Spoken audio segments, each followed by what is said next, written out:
Hi everyone, welcome back to my channel. My name's Gretchen, and today I'm here to talk about my most anticipated releases that are coming out in September. Now there are a lot of books that are being released this month. This is kind of the big fall month for book releases, so there is a great deal of books that are coming out, and because there are so many, I had to be pretty selective about the ones that I'm adding to my list because this is a video that could go on for hours to talk about all of the books that are of interest that are coming out next month. So I will go ahead and start to jump into them. And also there are going to be 4 publication weeks in September, and the first one is going to be on September 3rd. So we'll break it down by each of those weeks. Now, the first book that I am really looking forward to is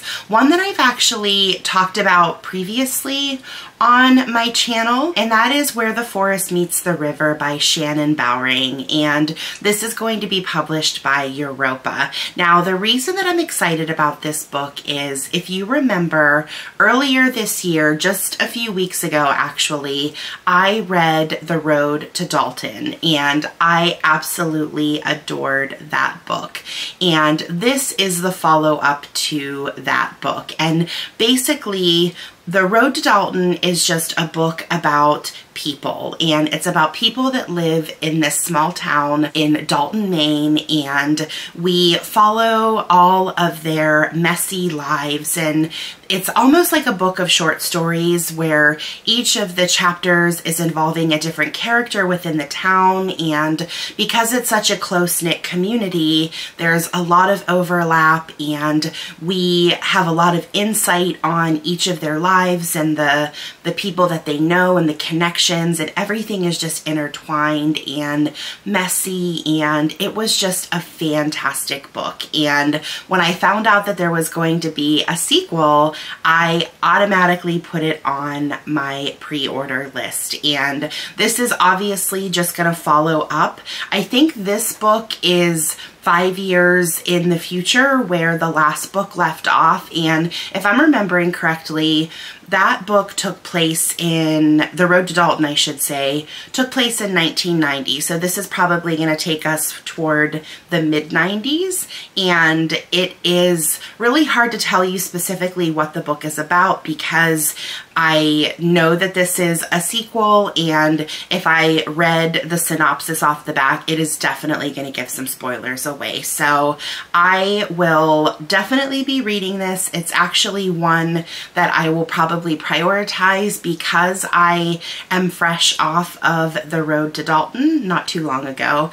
And I'm also excited because I hear that there is going to be a third book as well. I follow the author on Instagram, and I believe she posted recently that she got picked up for a third book in this series. So I'm really excited about that, and this is definitely one that I'm looking forward to reading. The next book that's coming out the week of September 3rd is Creation Lake by Rachel Kushner. Now, we all know that I am following the Booker Prize, and the reason that I'm so excited about this one is because this is one of the books that has been long listed that we have been patiently waiting for it to be released. So this is actually one of 2 Booker books that haven't been released yet, so I honestly don't know much about this book. I knew that it was on the long list and I was going to read it regardless, but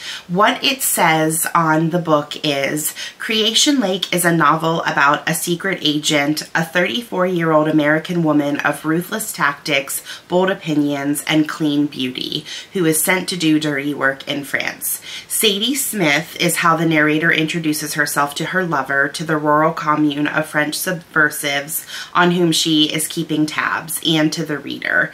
Sadie has met her love, Lucien, a young, well-born Parisian, by cold bump, making him believe the encounter was accidental. Like everyone Sadie targets, Lucien is useful to her and used by her. Sadie operates by strategy and dissimulation based on what her contacts, shadowy figures in business and government, instruct. First, these contacts want her to incite provocation, then they want more. In this region of century-old farms and ancient caves, Sadie becomes entranced by a mysterious figure named Bruno Lacombe, a mentor to the young activist who communicates only by email. Bruno believes that the path to emancipation from what ails modern life is not revolt, but a return to the ancient past. Just as Sadie is certain she's the seductress and puppet master of all those she surveils, Bruno Lacombe is seducing her with his ingenious counter-histories, his artful laments, his own tragic story. That sounds interesting. Like maybe one that keeps us on our toes and takes us in unexpected directions. Maybe we'll have an unreliable narrator situation with lots of secrets and characters trying to pull fast ones on each other, maybe. I'm reading it regardless, so we'll see what I make of this one. And I will likely start this one as soon as I get my hands on a copy so I can get it done before I make my shortlist predictions video. I did pre-order this one from Blackwell's though, so because I'm not a fan of the US cover, I went with that route, and plus it was cheaper, so it might be a little late getting to me. I'm not sure if Blackwell's releases their pre-orders a little earlier to make sure that people get them on the release date or not, but the shortlist is being announced on the 16th, so that'll be here before I know it, and I do think that I will likely have time to, if not finish it, at least get a good chunk of it done before that long list is announced, and I'll have hopefully a good idea about whether or not I think it's worthy of adding to my shortlist predictions. The next book I want to talk about is called Will Prescribe You a Cat, and this is by Syou Ishida. This is translated from the Japanese by E Madison Shimoda, and this is being published by Berkeley. And this says, "A cat a day keeps the doctor away." Discover the award-winning best-selling Japanese novel that has become an international sensation in this utterly charming, vibrant celebration of the healing power of cats. So it says, tucked away in an old building at the end of a narrow alley in Kyoto, the Kokoro Clinic for the Soul can only be found by people who are struggling in their lives and genuinely need help. The mysterious clinic offers a unique treatment to those who find their way there. It prescribes cats as medication. Patients are often puzzled by this unconventional prescription, but when they take their cat for the recommended duration, they witness profound transformations in their lives, guided by the playful, empathetic, and occasionally challenging, yet endearing cats. Throughout the pages, the power of the human-animal bond is revealed as a disheartened businessman finds unexpected joy in physical labor, a young girl navigates the complexities of elementary school cliques, a middle-aged man struggles to stay relevant at work and home, a hardened bag designer seeks emotional balance, and a geisha finds herself unable to move on from the memory of her lost cat. As the clinic's patients navigate their inner turmoil and seek resolution, their feline companions lead them toward healing, self-discovery, and newfound hope. Now, that just sounds like a cozy blanket and a hot cup of tea. I love all animals, but there will always be a special place in my heart for cats. I know there are a lot of people out there that say they don't like cats, but I personally believe that that's because they've never had a cat choose them as their person. If you can earn the love of a cat, it will absolutely change your mind. This definitely sounds like a book that's going to break my heart in the best possible way, and I'm really looking forward to this one. The next book that I want to talk about is called Colored Television, and this is by Danzy Senna, and it's being published by Riverhead. First and foremost, that's a really cool name, Danzy. I like that. And this book says it is a brilliant, dark comedy about love and ambition, Failure and Reinvention and the Racial Identity Industrial Complex from the best-selling author of Caucasia. Jane has high hopes that her life is about to turn around. After a long precarious stretch bouncing among sketchy rentals and sublets, she and her family are living in luxury for a year, house sitting in the hills above Los Angeles. The gig magically coincides with Jane's sabbatical, giving her the time and space she needs to finish her second novel, a century-spanning epic her artist husband Lenny dubs her mulatto War and Peace. Finally, some semblance of stability and success seem to be within her grasp. But things don't work out quite as hoped. Desperate for a plan B, like countless writers before her, Jane turns her gaze to Hollywood. When she finagles a meeting with Hampton Ford, a hot producer with a major development deal at a streaming network, he seems excited to work with a real writer, and together they begin to develop the Jackie Robinson of biracial comedies. Things finally seem to be going right for Jane, until they go terribly wrong. I'm really intrigued by this one for some reason. It sounds like it's going to be really sharp and funny with maybe a lot of relevant commentary on race that gets its point across in a way that's not taking itself too seriously. And I can kind of see this being maybe in the vein of a book like maybe Such a Fun Age. So we'll see. I enjoyed that book, so hopefully this is kind of along the same lines of that as far as vibe for me. So we have a couple more books to get through for this first week, and the next one I want to talk about is Blue Sisters by Coco Mellors, and this is being published by Ballantine. Now, this is a book that I actually had in one of my anticipated release videos months ago. So something must have delayed it. I'm not sure exactly why, but I'm happy to see that we're finally going to see this book hit the shelves because it is one that I'm really interested in reading. And basically, this story is about a group of sisters that come back together after I think it's like almost a year after the death of one of their other sisters. And I really love books with sibling dynamics, especially ones with larger families. There just always seems to be a really diverse group of characters when you start to get, you know, 3, 4 siblings in the mix. You know, they all have different personalities, and the more siblings there are, the more conflict there seems to be, which personally, as a reader, I really enjoy. I'm sure the drama will be high, and I know that each sister is probably going to be struggling with her own tragedies in their own lives, so it just seems like a book that I could really end up loving with all of the complexities of their stories, and it also seems like a pretty emotional read too, so this definitely sounds like one that I could get along with.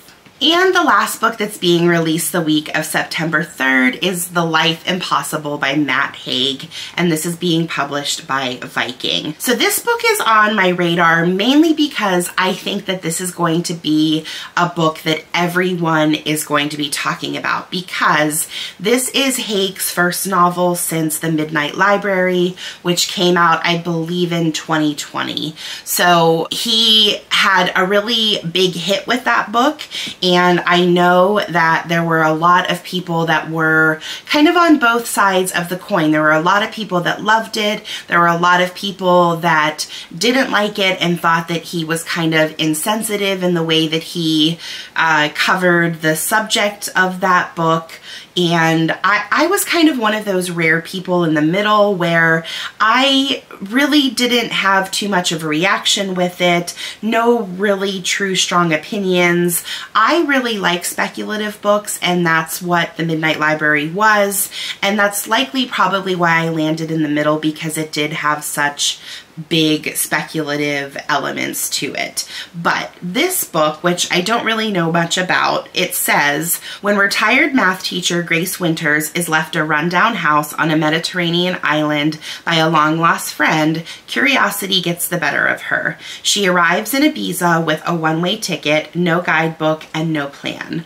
Among the rugged hills and golden beaches of the island, Grace searches for answers about her friend's life and how it ended. What she uncovers uncovers is stranger than she could have dreamed, but to dive into this impossible truth, Grace must first come to terms with her past. Filled with wonder and wild adventure, this is a story of hope and the life-changing power of a new beginning. I'm not convinced that this is going to be a life-changing read. Frankly, the synopsis actually sounds kind of maybe more like a PG-13 Hallmark movie script, but I'm open to be proven wrong. I'm sure my library is going to be getting this one, so I'll put it on my holds list and eventually get to it. And I'm not, like I said, really in too big of a hurry unless I start to hear really good things about it. And, well, actually, even if I start to hear maybe really bad things about it, my curiosity will be piqued enough to want to prioritize it. But I do know that we're going to be expecting to hear a lot about this one in the next few months at least, and I will, like I said, definitely be reading just to see what all of the buzz is about. All right, so now we are moving on to the week of September 10th, and there is another really highly anticipated follow-up book that is coming out that I am very, very interested in, and that is Somewhere Beyond the Sea by T.J. Klune, and this is being published by Tor. This, of course, is the follow-up to the book The House in the Cerulean Sea, and that was about a magical orphanage, and I'm very excited about this one. I don't care what anyone thinks. I really enjoyed my time with The House in the Cerulean Sea, and some people might think it's juvenile, but I loved it. It was such a cozy and comforting read for me, and it was a book that, as I was reading it, it conjured up all of those same feelings that I would get as a kid when I was reading books and falling in love with reading for the first time. All those books that were fantastical, and they forced me to imagine different worlds and fall in love with characters that had really distinct personalities and obstacles to overcome, and the overall messages in those books being about kindness and understanding and acceptance and love. And those books are always a nice departure from me from all of the super serious books that I read, and quite depressing books at times. And I cannot wait to get back to that world. I already have a copy pre-ordered, and I am so looking forward to that. And also learning about how other people are reacting to that book too, because I do know that there are so many people out there that feel the same way about The House in the Cerulean Sea that I did. And then we have another sequel that I'm really excited about, and that is Tell Me Everything by Elizabeth Strout, and this is being published by Random House. So fans of Elizabeth Strout are going to go absolutely nuts over this one, because this is technically, it is the 5th installment in the Amgash series, which is the one that follows Lucy Barton, but this book is also going to include Olive Kitteridge too as a main character, and I am totally here for that. I love Olive Kitteridge. I think if I had to choose between Lucy Barton or Olive Kitteridge, it would be Olive all day long. I absolutely love her. I'm really curious to see how the interactions between Lucy and Olive will come together. I can only imagine that this book is going to be filled with a lot of humor and heart, and Olive is such a curmudgeon. I just love her so much, and these characters are actually starting to get up there in age, so I'm wondering if this is going to be a tearjerker as well. Maybe, I'm not sure, but regardless, I'm really excited about it. I have had luck with every Elizabeth Strout book that I have ever picked up, so I can pretty confidently say that I am more than likely really going to enjoy this one too. So the next book that I want to talk about is a book that has been on my radar for a little while. I had heard about this book a few months ago, and it was getting a little bit of buzz in my corner of BookTube, and there were actually some people, I think, that put this book on their Booker longlist predictions list. So I am really looking forward to this one because it seems like a book that will be really good and up my alley. And it's a book that I already have a physical copy of, and that's Passiontide by Monique Roffey. I was so lucky that Knopf sent me this finished copy early, so thank you so much for doing that, and I am really looking forward to getting to this one. But before we find out what this book is about, look at that cover. Oh my gosh, it's beautiful, stunning. So this book is also one that sounds really interesting and like it's going to be a wild ride. So this book says, early one morning at the close of St. Calabri's Carnival, a young female steel pan player is found dead beneath a cannonball tree. It is a discovery that will transform the lives of everyone on this small island. As the days pass, this shocking event draws together 4 women. There's Charlene, a journalist with an eye for the real story, her childhood friend Tara, the pink-haired, straight-talking star of the local activism scene, Gigi, the notorious founder of the Port Isabella Sex Workers Collective, and Daisy, the first lady of St. Calibri, who is haunted by a disappearance in her own family decades ago.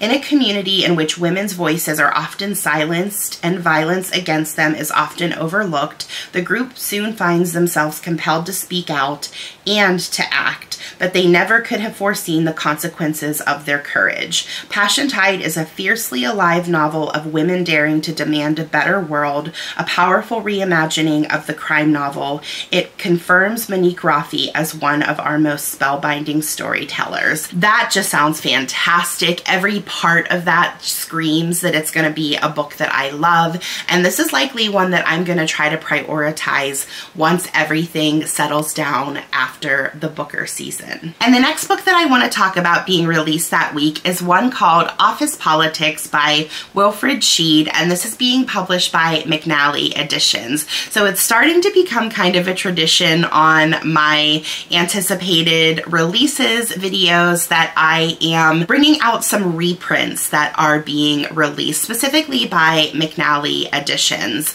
Now, this is a reprint of a book that was originally published back in 1966, and this says, ever since college, George Wren has dreamed of working at The Outsider, the prestigious weekly edited by his hero, the suave English expat Gilbert Twining. So when George sees a listing for a junior editor, he trades in his job at CBS for half the salary and a ringside seat in the unexpectedly cutthroat arena of a small circulation, highbrow little magazine. To George's surprise and dismay, The Outsider is seething with malcontents and mutineers, at least according to Twining, who keeps cornering George for after-work martinis, pouring out his anxieties, professional and otherwise, while George's wife, Matilda, and baby son wait for him back in Queens. Is Twining paranoid? Is he insane? Or are George's new office mates truly plotting an insurrection? And if so, what's all of it got to do with George? An indelible satire of 1960s intellectual New York, Office Politics is also a celebration of that endangered species, the office, at its pettiest and most idealistic, as the proving ground where so much of grown-up life takes place. This just sounds really interesting to me. I'm a child of the 80s, not the 60s, but I'm very intrigued by that decade, and I think that this sounds like it's going to be really eye-opening and give me a lot of insight into that time. And it also sounds like we are going to have some really like big and wild characters, so there's probably going to be a lot of just craziness happening, and I am here for it. So So looking forward to that one. And like I've said about McNally Editions before, they never fail to impress me. They curate these reprints very carefully, and they are always providing us with really good books that deserve to come out into the open again. All right, now we're moving on to the week of September 17th, and there's just a couple to get through. And the first one is another one I'm really excited about, and this one almost slipped through my radar. I absolutely stumbled upon this one at the very end of me putting my list together, and I'm so glad that I found this one. And this is called A Sunny Place for Shady People by Mariana Enriquez. This is translated from the Spanish by Megan McDowell, and this is being published by Hogarth. And you may recognize her name. Enriquez is the author of Our Share of Night and The Dangers of Smoking in Bed, and has really made a name for herself in translated literature that has a twist of horror to it. And this will likely be the perfect read for autumn, especially around Halloween. It's a short story collection, and what it says is, welcome to Argentina and the fascinating, frightening, fantastical imagination of Mariana Enriquez. In 12 spellbinding new stories, Enriquez writes about ordinary people, especially women, whose lives turn inside out when they encounter terror, the surreal, and the supernatural. A neighborhood nuisanced by ghosts, a family whose faces melt away, a faded hotel haunted by a girl who's dissolved in the water tank on the roof, a riverbank populated by birds that used to be women. These and other tales illuminate the shadows of contemporary life, where the line between good and evil no longer exists. I love everything that was just described about that book. It sounds fantastic. It sounds weird. It sounds creepy. And those are definitely the types of books I like to pick up this time of the year or over the next few months. So I'll gladly add that to my TBR pile. And not to mention that Enriquez is known for her short story form. I believe, I can't remember the exact year, but she was longlisted at least. She may have been shortlisted for The Dangers of Smoking in Bed, which is a short story collection as well. So she is good at what she does when it comes to the short story form, and I am here for it. The second book being released this week is another one that I know a lot of people are looking forward to, and that's Entitlement by Rumaan Alam. This is the author of the book Leave the World Behind, and I know there are a lot of folks that loved that book, so I have a feeling there's going to be a high demand for this one as well, just because they loved his last one. I liked that book, but it did end up disappointing me a little bit. I loved his writing and the tone of the book, but I wanted more, and I felt like he was holding his true talent back. So I'm hoping that this one is going to be a stunner and really impresses me as much as I had hoped Leave the World Behind would. I honestly don't know much about this book, so we're going to learn about this one together. So the synopsis says, Brooke wants. She isn't in need, but there are things she wants. A sense of purpose, for instance. She wants to make a difference in the world, to impress her mother along the way, to spend time with friends and secure her independence. Her job assisting an octogenarian billionaire in his quest to give away a vast fortune could help her achieve many of these goals. It may inspire new desires as well. Proximity to wealth turns out to be nothing less than transformative. What is money, really, but a kind of belief? Taut, unsettling, and alive to the seductive distortions of money, Entitlement is a riveting tale for our new Gilded Age, a story that confidently considers questions about need and worth, race and privilege, philanthropy and generosity, passion and obsession. It is a provocative, propulsive novel about the American imagination. It sounds like that has a lot of potential, and like I said, I really felt like Leave the World Behind could have been a fantastic book, but I felt like the author was holding something back. So with all of what this book is about, if he takes it to that next level, which I think his talents are capable of, I think that this sounds like it could be a really good book. All right, we are cruising into the last week. So we have September 24th, and I think there are 3 books that I have to talk about, and they're all heavy hitters in my opinion. So the first book that I want to talk about is Playground by Richard Powers, and this is being published in the States by W.W. Norton and Company.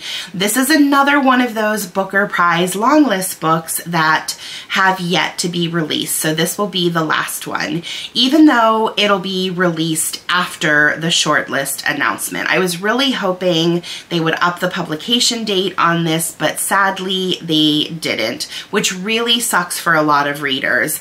I'm actually reading this one now. I was fortunate enough to get a copy of this from NetGalley. I got an eGalley, so I'm really fortunate in the fact that I am probably going to be one of those few readers that will be able to potentially get this finished by the time they announce the shortlist. So I know though, even though I may have read it, there's still going to be a lot of readers that are looking forward to this one being released later in September. And on a quick side note, I hate that the Booker does this. I really think that we need to band together and put a petition together to get the Booker to change that practice. It's really not fair for readers that want to experience that long list in its entirety before the shortlist is announced. And it not only disservices the readers, but it does a disservice to the author as well. I just think that it's, yeah, I mean, I could have a whole video about that, but I digress. Let's get back to why I want to read this book. So obviously, I'm going to read it regardless of what it is about because it's on the Booker long list. So this book says, 4 lives are drawn together in a sweeping panoramic new novel from Richard Powers. 12-year-old Evie Beaulieu sinks to the bottom of a swimming pool in Montreal strapped to one of the world's first aqualungs. Ina Ariada grows up on naval bases across the Pacific with art as her only home. 2 polar opposites at an elite college high school bond over a 3,000-year-old board game. Roffey Young will get lost in literature, while Todd Keene's work will lead to a startling AI breakthrough. They meet on the history-scarred island of Makatea in French Polynesia, whose deposits of phosphorus once helped to feed the world. Now the tiny atoll has been chosen for humanity's next adventure, a plan to send floating, autonomous cities out onto the open sea. But first, the island's residents must vote to greenlight the project or turn the seasteaders away. Set in the world's largest ocean, the awe-filled book explores that last wild place we have yet to colonize in a still unfolding oceanic game, and interweaves beautiful writing, rich characterization, profound themes of technology and the environment, and a deep exploration of our shared humanity in a way only Richard Powers can.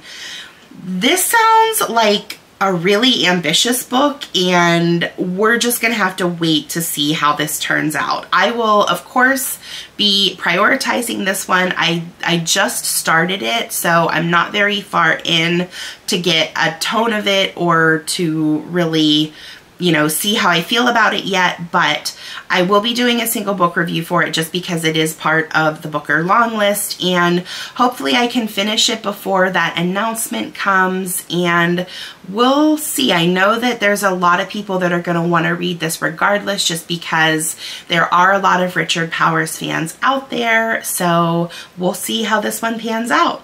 The next book that I am looking forward to is called The Empusium by Olga Tokarczuk. This is being translated from the Polish by Antonia Lloyd-Jones, and it is being published by Riverhead. And anytime I see a new book by Olga Tokarczuk, I know that this is one I want to put on my TBR. This one says, September 1913, a young Pole suffering from tuberculosis arrives at Willem Oppitz's guest house for gentlemen in the village of Gorbersdorf, a health resort in the Silesian mountains.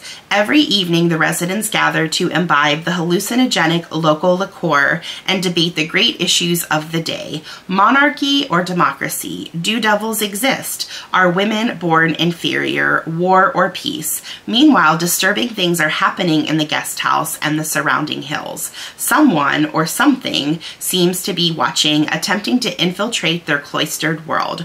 Little does the newcomer realize as he tries to unravel both the truths within himself and the mystery of the sinister forces beyond that they have already chosen their next target. This sounds amazing and right up my alley. Plus, I was actually planning on reading from Tokarczuk in December for a reading challenge prompt, so this might be the one that I choose. The prompt is that I have to read a book with a connection to my personal family history. I have a lot of Polish ancestry, so this sounds like it could definitely be something that works. And she is a beloved author, and I know that she puts out really quality work, so hoping that this one lives up to the hype I have already built up for it in my mind. And last but certainly not least, I mentioned this book on my mid-year freakout tag as my most anticipated release of the second half of 2024, and that is Intermezzo by Sally Rooney, and this is being published by FSG. I am a huge fan of Sally Rooney, so anytime she has a new book coming out, it is immediately going on my TBR, and this one sounds like it's going to be good as far as plot goes as well. So it says, aside from the fact that they are brothers, Peter and Ivan Kubik seem to have little in common. Peter is a Dublin lawyer in his 30s, successful, competent, and apparently unassailable. But in the wake of their father's death, he's medicating himself to sleep and struggling to manage his relationships with two very different women. His enduring first love, Sylvia, and Naomi, a college student for whom life is one long joke. Ivan is a 22-year-old competitive chess player. He has always seen himself as socially awkward, a loner, the antithesis of his glib elder brother. Now, in the early weeks of his bereavement, Ivan meets Margaret, an older woman emerging from her own turbulent past, and their lives become rapidly and intensely intertwined. For two grieving brothers and the people they love, this is a new interlude, a period of desire, despair, and possibility. A chance to find out how much one life might hold inside itself without breaking. I think this sounds really good, and I trust Sally Rooney will deliver. I usually enjoy books about people coping with grief, and this sounds like it's going to be complicated and messy and full of kind of that brooding millennial angst that Sally Rooney is known for. I honestly can't wait for this one. I'm very excited. And that's it. I know I'm probably missing some big ones. Like I mentioned at the beginning, there were just so many to choose from this month, and I didn't want to dig too deep because I didn't want this video to be 2 hours long. So I would love to hear if there are other books that are on your radar or ones that you're looking forward to, or if there are any really obvious ones that I may have missed that you think that I would enjoy. And until we read again, bye!